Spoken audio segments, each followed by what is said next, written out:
اللہ الرحمن الرحیم. بہت شکریہ تمام دوستوں کا. ابھی اڈیالہ جیل سے میں واپس آ رہا ہوں جی. 9 مئی کے کیس لگے ہوئے تھے وہاں پہ اور ان میں سماعت ہوئی جو کہ 12 جون کے لیے ملتوی ہوئے ہیں. خان صاحب نے وہاں پہ بات کی ہے 3-4 چیزوں کے اوپر جن کا یہاں پہ ذکر کرنا بہت ضروری ہے.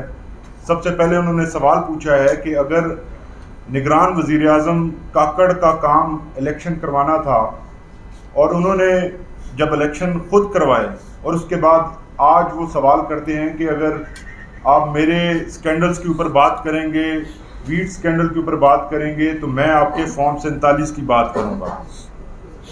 قوم یہ سوال کرتی ہے. خان صاحب نے یہ کہا کہ آپ پوچھیں، پوری قوم یہ پوچھے، اس حکومت سے پوچھے اور سپریم کورٹ سے گزارش کرے کہ ہم نے یہ کیس 8 فروری کی جو تھیفٹ ہے اس کے اوپر جو کیس فائل کیا تھا اس کے اوپر جوڈیشل کمیشن کیوں نہیں بنایا جا رہا. اور پرائم منسٹر کاکڑ کی جو بات ہے اس کو راولپنڈی کمشنر نے سیکنڈ کیا ہے. جو راولپنڈی کمشنر بات کر رہے ہیں وہی بات کاکڑ صاحب کر رہے ہیں. یہی بات آپ کو پورے ملک میں نظر آئے گی. تو جب آپ عوام کے منتخب نمائندوں کو اختیار اور حکومت نہیں دیتے تو پھر 71 جیسے حالات پیدا ہوتے ہیں. پھر آپ ملک کی جماعتوں کو اس طرف لے کے جاتی ہیں جس طرف نہیں جانا چاہیے. اس کے علاوہ خان صاحب نے سوال پوچھا ہے کہ محسن نقوی صاحب کی پراپرٹی باہر دبئی لیکس میں آئی ہے.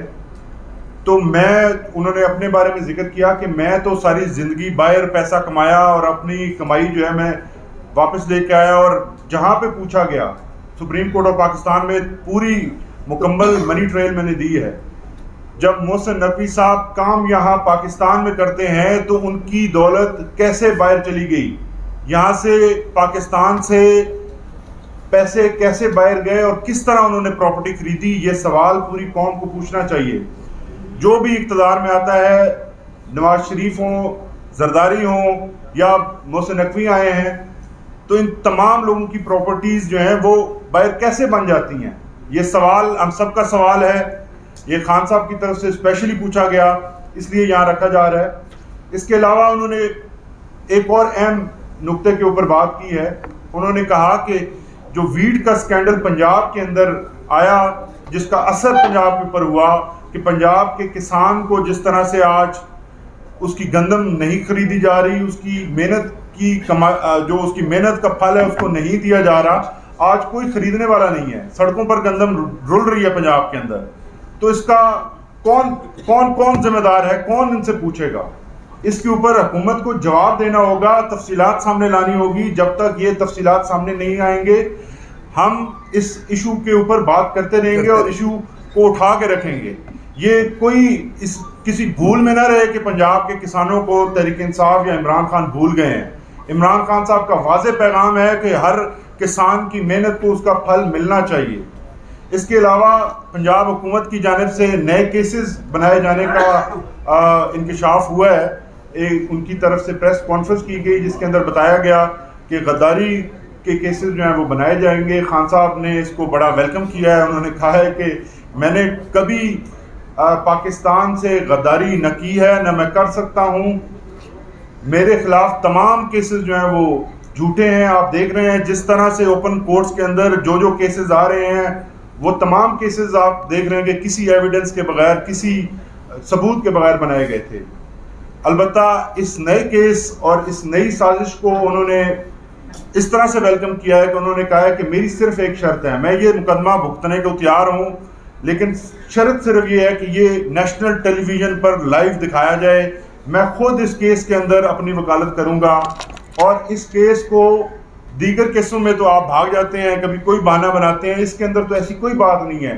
میں نے صرف بات کی ہے حمود الرحمان کمیشن رپورٹ کے اوپر اور وہ کمیشن جو ہے حکومت پاکستان کا کمیشن تھا.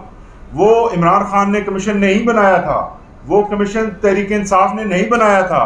اور وہ رپورٹ سب کے سامنے آنی چاہیے اور حقائق اور تاریخ جو ہے وہ اس سے سبق سیکھنا چاہیے. اس کا جو نتیجہ نکلا تھا وہ انتہائی افسوسناک تھا. عمران خان نے یہ بھی کہا کہ 71 کے واقعات کا سب سے بڑا نقصان یحییٰ خان کی وجہ سے ہماری فوج کو ہوا ہے. فوج کو جو نقصان یحییٰ خان نے پہنچایا اس نقصان کے بارے میں بات کرنی چاہیے.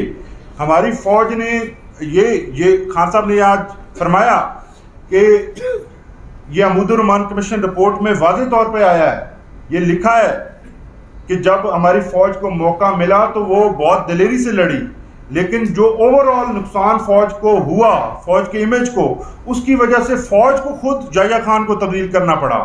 تو یہ بڑی اہم چیزیں ہیں, یہ تاریخ ہے اور اس تاریخ سے سیکھ کے ہم آگے بڑھیں گے.